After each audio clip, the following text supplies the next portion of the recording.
Good morning, everyone. Tomorrow is the last day to vote in Michigan's presidential primary, Tuesday, February 27th. And I am very pleased to announce that already in this presidential primary in Michigan, more than 1 million voters have already participated and made their voices heard. That's significant because it's a 13% higher pre-election day turnout than we saw in 2020. So it's 13% more election day votes in 2024 than in 2020. And it really is a reflection of voter enthusiasm and also of Michigan's expanded voting options.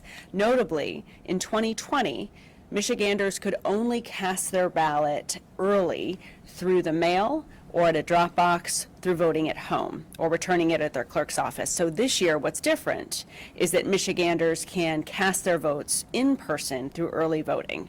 And so the increase in turnout can in many ways be directly attributed to the increase of an option, the additional option of early voting here in Michigan in 2024.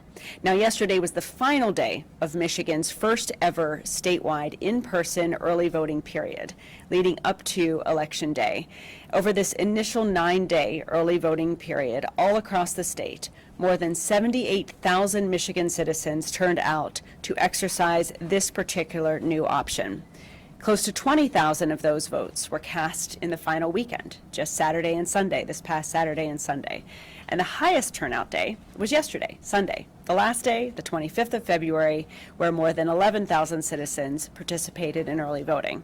What that also tells us is that the more citizens hear about early voting as an option, the more likely they are to take advantage of it. And so the increase in turnout yesterday over all of the other days really reflects also the push that clerks like Clerk Segrest and others did over the period to make sure citizens knew about this option. And that's not all. As of this morning, more than 927,000 citizens have completed and submitted their vote through the mail. Through an absentee ballot, they returned their ballot either in person at their clerk's office, at a drop box, or through the mail, and it's been received. For comparison, the total number of citizens who cast an absentee ballot in the 2020 presidential primary was just over 882,000. So in other words, we've also seen an increase in those citizens choosing to vote from home or absentee by more than 45,000 voters over 2020. And for a presidential primary, where each major party has a candidate with a commanding lead, we're still approaching half of the total turnout before Election Day for the entire 2020 presidential primary, when in that primary, nearly 2.4 million citizens overall participated and voted.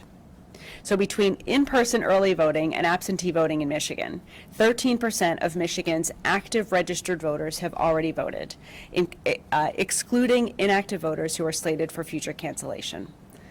The vote totals on those ballots will be generated tomorrow on Election Day after the polls close. And so that's an important point that I want to make. While we know the number of ballots that have been cast at this point, results will not be tabulated, calculated, revealed, or in any way even known before 8 p.m. on Election Day itself. Now, overall, this is great news for our state. The robust early voting turnout shows that Michigan citizens are engaged in this process and are making sure their voice is heard. And it shows that Michigan voters, when they have options to vote, they embrace those options. Citizens have overwhelmingly supported efforts to allow no-reason absentee voting and to require at least 9 days of early in-person voting for state and federal elections. That's been reflected by the fact that it's been citizens themselves who, through ballot initiatives in 2018 and in 2022, created these options for themselves. And we as election administrators and clerks are proud to be able to fulfill their will by making both in-person early voting and no-reason absentee voting a reality for all. And as with no-reason absentee voting, I expect in-person early voting to also become more and more popular as more citizens learn about their options and become accustomed to Michigan having several election days rather than just one election day. There is precedent for this. The largest county in Illinois, Cook County, instituted in-person early voting in 2006. In that year, 4.9% of voters voted early. The second election to have early voting in that location in 2008, we saw early voting turnout increase to 20%, almost 22%, and it's remained at that or above that level in years after. I had the opportunity to visit many early voting sites over the last 9 days, and I really want to thank the clerks and election workers who did an excellent job with this new experience for all of us. It was a lot of work under tight timelines, but our clerks got the job done. And in the end, it is the voters of Michigan and our democracy that benefits as a result of their hard work. One of those clerks is here today, Clerk Michael Segrest of Canton Township. He did an extraordinary job leading the way through a lot of thoughtful work and voter outreach, preparing for early voting in his community, and I invited him here today to share his experience. Clerk Segrest, could you share with us how early voting went in your community? Thank you very much, Madam Secretary. Good morning, everyone. My name is Michael Segrest. I am the clerk in Canton Township. I'm extremely happy to be here with you as we closed out the 9 days of early voting and we prepare for Election Day tomorrow. What an exciting time to be a clerk, and what a really cool time to be a voter in the state of Michigan. In 2022, voters passed Proposal 2, which included 68% of the citizens of Canton Township. Voters were eager to expand their rights, making voting more accessible, more inclusive, and more secure. Since 2022, we've been working with the Department of State and the Bureau of Elections to prepare for the launch of early voting. Throughout that time, we all engaged the legislature on developing laws to create a framework around early voting. Once we finally had the rules in place, the Department of State and the Bureau of Elections coordinated with us local clerks in the procedure-making process and technology development that was going to be required to get the job done. Over the last 9 days, poll workers in Canton have enjoyed a live early voting poll book that tracks voter status in real time. This was a critical tool in Canton Township where we had 2 early voting sites. Voter education became our #1 mission. We mailed a notice to all voters with the early voting site locations, dates, and times. We even advertised it in our community center brochure that gets mailed to every resident in Canton Township. We began an aggressive social media campaign that was used to try to create a culture around early voting, an option Michigan voters had never seen before.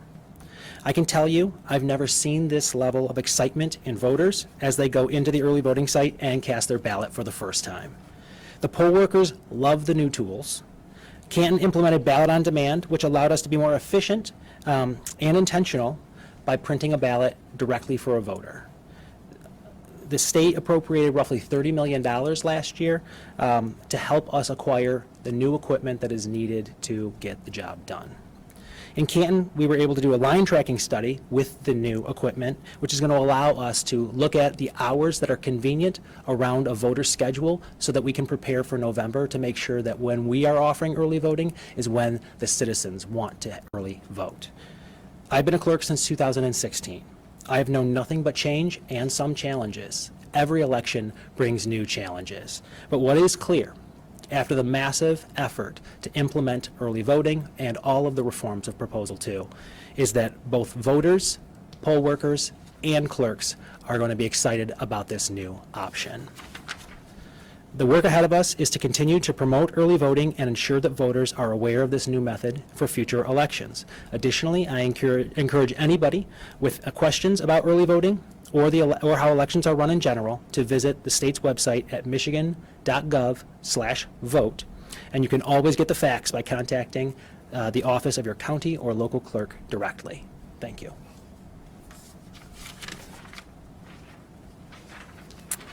Thank you, Clerk Segrest. I appreciate your hard work and the hard work of clerks all around the state. And as I mentioned, in-person early voting was approved by a ballot initiative in 2022 that amended our state constitution to mandate at least 9 days of early voting in statewide elections. Proposal 2 passed with a majority of support from voters all across the state, Democratic, Republican, Independent citizens alike. And Michael Davis Jr., the executive director of Promote the Vote Michigan, was a key part of that effort. Promote the Vote Michigan led the effort to get Proposal 2 on the ballot in 2022 and introduce early voting as an option with citizen support all across our state. He's here to share his thoughts on the state's first election with in-person early voting.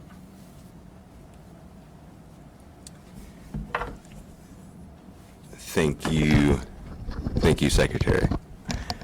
In 2021, we began planning, and in 2022, Promote the Vote, along with a coalition of 25 plus organizations, worked together, gathering signatures.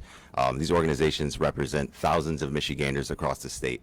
We were able to submit over 664,000 valid signatures from eligible Michigan voters to be able to put Proposal 2 on the ballot. And in November of 2022, 60% of Michiganders showed up to approve that ballot measure, removing barriers to voting and making our elections more secure and accessible.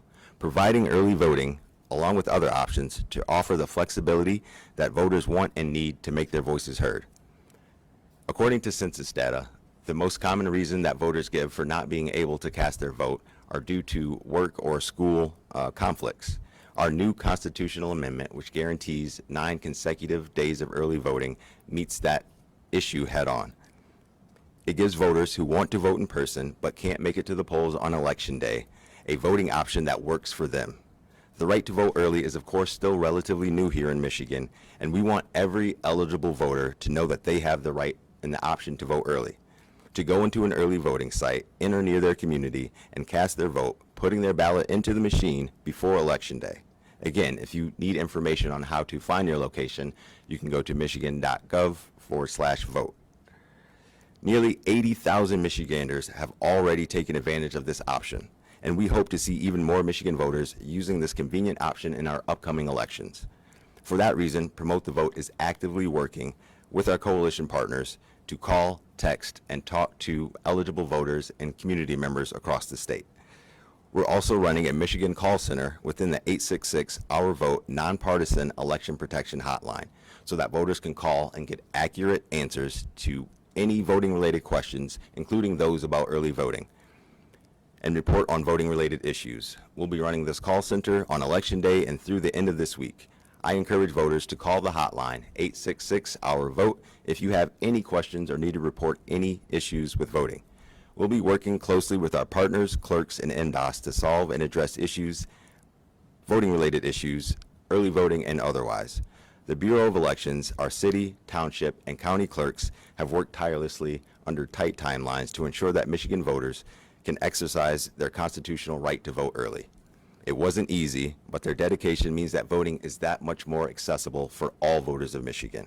We are increasingly grateful for their efforts and look forward to working together to drive more pro-voter policies alongside the Secretary of State for years to come. Thank you. Thank you, Michael, for your dedication to making sure Michigan voters have choices when it comes to participating in our elections. And thank you to all of our clerks who have really stepped up. Grateful for Clerk Segrest's optimistic view that it's a great time to be a clerk, because indeed it is. It's a challenging time as well, but it's one that really reflects the grit and determination of this incredible community in Michigan of over 1,500 local clerks and 83 county clerks who work every day to make elections like this smooth and successful for every citizen. And I want to close with a couple of things. I want to recognize the city of Detroit, where we saw the highest number of voters participating early and absentee, and also the city of Ann Arbor, where we saw the greatest percentage of eligible citizens voting absentee or early. In both of those communities, alongside Canton, where we also saw a significant bounce in turnout over 2020, I think those clerks are to be commended for the additional work that they did to go above and beyond, educating their citizens about these options and ensuring citizens had multiple ways to vote during this early voting period. Now, as we look to tomorrow, Election Day, we have our in-person Election Day option available to all citizens. While early voting is closed and while the last time a citizen can request their absentee ballot is 4 o'clock today, tomorrow, polls will be open all across the state in local precincts from 7 a.m. until 8 p.m. Notably, if you still have your absentee ballot and you haven't returned it, you can return it to your local clerk's office or to a secure drop box in your local community before 8 p.m. tomorrow, and it will count. If you aren't registered to vote, you can still register to vote and cast a ballot at your local clerk's office. Be sure to bring proof of residency to your clerk's office today or tomorrow before 8 p.m., and you can register and cast your vote all in one trip. To find your local clerk's office or your nearest absentee ballot drop box or your election day precinct and polling place, you can go to michigan.gov/vote. Whatever option you choose to participate in our presidential primary, however you choose to cast your ballot, Michigan's elections are always administered by nonpartisan professionals like Clerk Segrist, who are committed to ensuring not just that every voice is heard and not only that every vote is counted, but that our elections are safe, secure, and that the results are counted accurately. We expect to have final unofficial results by noon on Wednesday, hopefully sooner, and we'll certainly keep you posted. But notably, no results are available until the polls close all across our state, which for the most part, because we have 3 areas of the state that are in Central Time, will be 9 p.m. Eastern tomorrow. Although for the vast majority of citizens, polls will close at 8 p.m. All polls close at 8 p.m. local time. We just also have to recognize there are some locations in central in Michigan, and for that reason, nothing will be released prior to 9 p.m. Eastern time tomorrow. So I'm happy to open it up for a few questions, and I look forward to seeing you all throughout the day tomorrow for additional voting information and updates. Yes. Hey, Secretary Benson was wondering what you had heard in terms of rural turnout for these early voting sites. There was also some commentary just kind of about how common polling places are, throughout the geographic area, density versus less populated areas. So just kind of the rural perspective on early voting.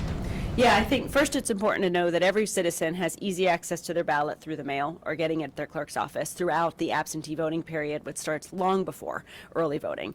For that in-person early voting option, every locality had 3 options, either going countywide, partnering with varying neighboring municipalities, or just going in on their own as a municipality. So for rural areas, many times this meant allowing the county to determine the locations or choosing that route, or having one location for several municipalities. For rural voters, that may mean they have to drive a longer distance to get to their early voting location. For those concerned about that, the offset is the absentee voting option, where they can return it through the mail or at a local drop box. And notably, there is one drop box for every 15,000 citizens in this state. So drop boxes are plentiful and secure for every citizen to access. So recognizing that there are many diverse ways in which Michiganders choose to vote, and also that there are many diverse needs for citizens in urban areas and rural areas, the collection of 3 options really does ensure that no matter where a person is situated, they can choose an option that's most convenient for them. Secretary Yes. Benson, does your office have any estimates on the overall cost early voting was for the state? And also, to piggyback off of what you were just saying, are there any lessons learned that you're taking into future 2024 elections and beyond? Yeah, we're still looking at the information on costs. I know we'll get that to you as clerks report out their specific expenditures for this period. What we'll then do with that information once we have an assessment of how what clerks' expenditures were versus what was allocated is be able to make a clearer estimate for August and November as to what our funding allocation is going to be. The bottom line is our partnership at the statewide level is secure with our clerks, and we find it to be our responsibility to ensure they can cover their costs through state funding or other sources of funding. And Clerk Segrist, I don't know if you want to comment on that either way in terms of costs, but the bottom line for us is that this is a mandate from voters that the state has a responsibility to help fund. We'll continue to help fund it and ensure that that we have a sufficient number of people staffed and that the voter education materials are effective, mailings and the like, for citizens to know their options and know where to vote early.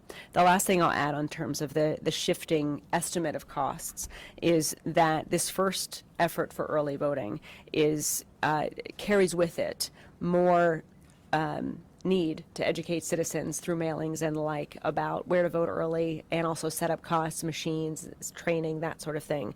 We anticipate those costs will diminish as we go through not just this year but future years with early voting, which is another thing we're working into our estimates. So all that to say is we're still getting the specific data points as to what expenditures were made. Early voting just ended yesterday, but we know clerks were able to meet their needs in this primary, and that will also give us information as to how to allocate funding for the primary in August and the general election in November. Clerk Segrest, did you want to add anything to that on funding or costs? Or I can talk for a little bit. Sure. Yeah, so I would just kind of point back to the comments I had made earlier about the legislative appropriation of roughly $30 million for the one-time kind of costs of a substantial amount of the equipment that was used in this election, and I believe to cover a lot of the payroll from this election, or the cost for administering it with the inspectors.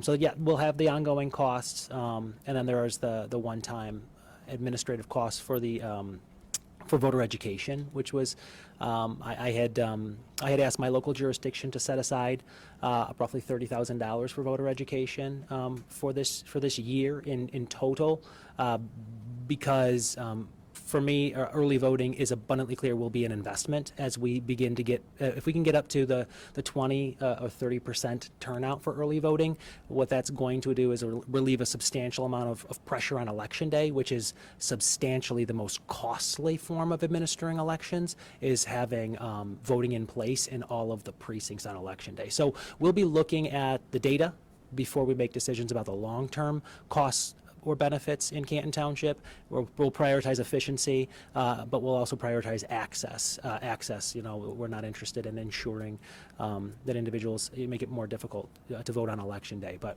we definitely want to look at that. It's extremely premature to know what the cost is right now for early voting. So. Thank you.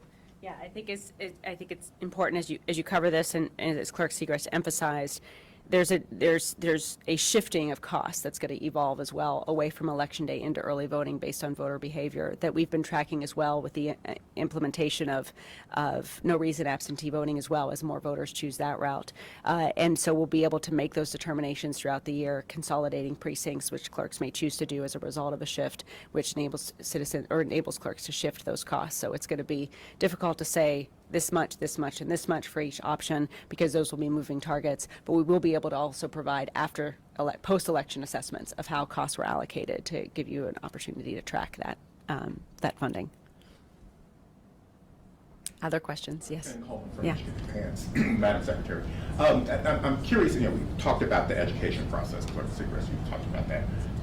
I imagine, this being the first time for this new option on the menu, any conversations or contemplation from a local level, Mr. Clerk or Secretary Clerk, about working with school districts to provide, the education around this new option for, young people as they become voting age, and obviously some high schoolers are of voting age? Yes, I'll say three things on that. First, the proactive voter education that we're doing this year on all fronts to make sure citizens know all their options to vote will be coming not just from our office, but a number of partners as well, through the voter confidence councils that we're creating all across the state, as well as our statewide council. The members of those council and partners there include business leaders, corporate leaders, community leaders, labor leaders, and educational leaders. We have found, by and large, principals, teachers, and school district leaderships, superintendents, and the like, to be abundantly supportive and helpful in getting the word out and having ideas. The same applies to the collegiate level as well. So we'll be announcing and rolling out those specific things we'll be doing to engage our young voters and our new voters around these options and making sure they know their options. We also know they'll likely be targeted with misinformation and other tactics, and we want to prepare and shield them from that as well. So working with education partners and other partners throughout the state to establish and disseminate that information will be key. The second thing we're doing already, and I invite you and others to observe one of these, are every week, every Friday, we seek to do a mock election at a local school. And we've done one in Detroit already at Emerson High School. We've done one in Lake Orion and other places. We'll be doing those throughout the state.